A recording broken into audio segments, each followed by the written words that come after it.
네네.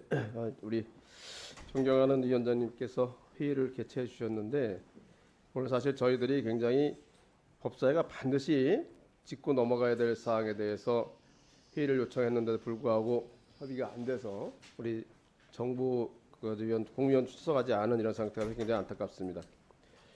지금 이동섭 지금 호주 대사 전 국방부 장관에 대한 공수처의 조사 중에 저희 호주 대사를 임명한 자체도 문제긴 하지만 출금지를 했다가 법무부가 일방적으로 해제한 것에 대해서는 정말 우리 법사위가 따져봐야 된다고 생각합니다. 첫째는 공수처가 분명히 출금지에 반대했다고 합니다. 그 공수처가 반대하는데도 불구하고 그 법무부가 일방적으로 출금지 해제한다는 것은 그것은 너무 자의적이기도 하고 기준에도 안 맞는 겁니다. 대통령실에서는 출금지 이후에 수개월 동안 한 번도 조사를 받지 않았다 이렇게 했는데 1월경에 공수처가 이중섭 장관에 대한 출금지 요청한 것 같습니다. 그러면 불과 2달도 채 안 됐다 생각이 되거든요. 수사를 시작하는 단계인데 여기에 대해서 출금지 바로 해제했다는 건 말이 안 된다는 얘기고, 정말 또 한 말씀드린 것은 이종섭 전 장관은 여러 가지 혐의 사실에 대해서 명백히 많은 자료가 나와 있습니다. 나가 있는 상태에서 이것이 제대로 수사가 되겠느냐. 법무부가 수사에 관해서는 사실 정부 전체를 대표한다고 할 수 있는 책임져야 된다는 그런 지위에도 불구하고 이렇게 했다는 것은 수사를 하지 않게 하려고 하는 것이 아닌가 생각이 듭니다. 저는 한 가지 예를 한번 들겠습니다. 그 전에 한 3년 전 정도 전에 우리 세계적인 기업의 한국 지사장에 대한 외국인이었습니다. 출금지가 있었습니다. 그 지사장은 계속 재판에 꼬박꼬박 나오고 했는데 본사 회의에 가게 해달라고 그 출국을 하게 해달라는데 그것도 잘 안 해줬던 사례가 있습니다. 법무부 검찰에서요. 근데 그것도 아니고 명백하게 혐의가 있어 보여서 공수처가 수사하는 사항에 대해서 공수처의 반대도 불구하고 이렇게 했다는 것은 정말 문제가 있고, 우리 법사에서는 반드시 이 점에 대해서 법무부 장관을 출석시켜서 무엇 때문에 이렇게 했는지, 과연 이것이 우리 야권이나 다른 시민사회들이 의문을 제기한 것처럼 이 사건을 무마하거나 수사를 지연시키려고 하는 목적이 아니었는지 왜 따져봐야 된다고 생각합니다. 우리 위원장님과 양당 간사님께서는 이 점을 참작해 주셔서 지금 선거 중이기 때문에 바쁘긴 하지만 그럼에도 불구하고 중요한 사안에 대해서는 우리가 꼭 짚고 넘어가야 된다 생각을 하고 이제 다시 한번 잘 수기하셔서 이 법무장을 출석시켜서 이 점을 분명히 논의할 수 있도록 해주시길 부탁드리겠습니다. 수병철 의원입니다. 지금 이종섭 호주 대사님에 대해서 언론에서 많은 관심이 집중되고 있는 게 사실입니다. 우리 지금 민주당 의원님들은 언론에 제기된 내용들에 대해서 법무부 장관과 공수처에 현안 질의를 하자는 의견입니다. 오늘 지금 정부 부처에서 아무도 출석을 안 해서 다시 또 소집 요구를 하자는 의견이 있습니다.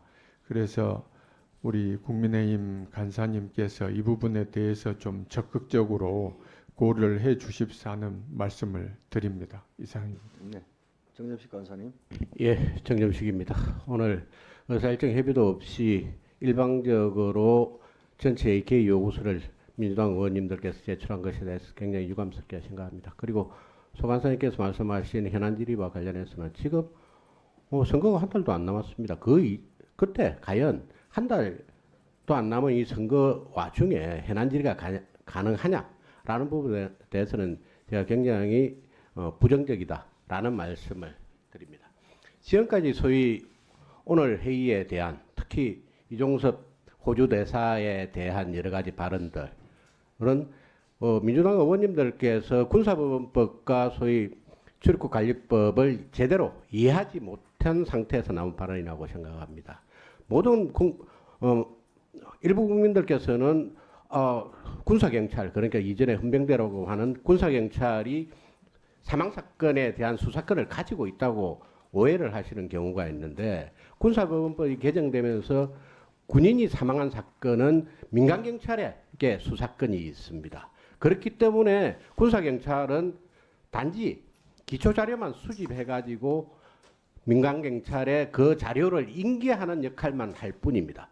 군사 경찰이 혐의자를 특정할 수가 없습니다. 그거는 여기 계신 민주당 의원님들도 이미 법사위 전체회의에서 군사법원에 대한 국감 등을 통해서 여러 차례 말씀을 하신 사건입니다. 그럼에도 불구하고 군사경찰은 사단장부터 부사관에 이르기까지 8명의 혐의를 특정해서 민간경찰에 이첩하겠다고 하니까 국방부에서 소위 인사와 징계 등에 참고하기 위해서 각 대상자들의 과실 유무를 특정하라라고 지시를 한 것일 뿐입니다. 지금 민주당 의원님께서 주장하시는 것처럼 만일 국방부 장관이 민간경찰에 대해서 그런 식으로 뭐 수사에 개입했다고 한다면 그 주장이 옳을 수도 있습니다. 그런데 군사경찰에 대한 이런 지시는 인사와 징계권을 행사하기 위한 국방부 측의 조치였을 뿐이고 수사 무마를 할 수가 없습니다. 수사권을 가지지 않은 군사경찰에게 어떻게 수사 무마를 합니까? 한들 무슨 소용이 있습니까? 그리고 출국 금지와 관련해서도 지금 수사기관의 반대에도 불구하고 공수처의 반대에도 불구하고 출국 금지를 해제했다고 그러는데 2019년부터 23년까지 최근 5년간 수사기관의 반대에도 불구하고 법무부가 출국 금지를 해제한 사례가 6건이나 있습니다. 이 건의 경우에도 23년 9월 공수처가 민주당의 고발장을 접수하고 난 이후에 지금까지 수사를 전혀 하지 않았습니다. 그런 상태에서 자발적으로 후유대사가 공수처에 출석해서 조사를 받고 출국한 사례입니다. 수사 무마 목적이 아닙니다. 범위를 도피시킨 것도 아닙니다.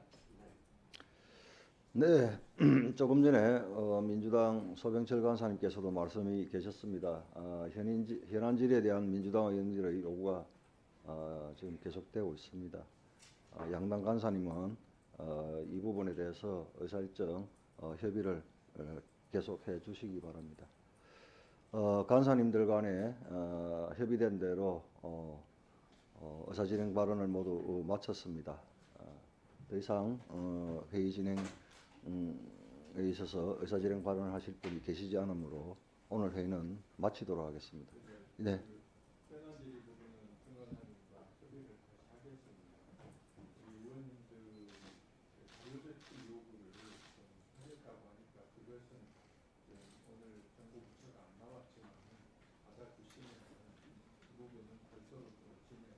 네, 그러시죠. 예. 자료제출 요구는 각 의원실에서 정부를 상대로 언제든지 할 수 있으니까요. 예. 네, 알겠습니다. 오늘 회의를 마치도록 하겠습니다. 산회를 선포합니다.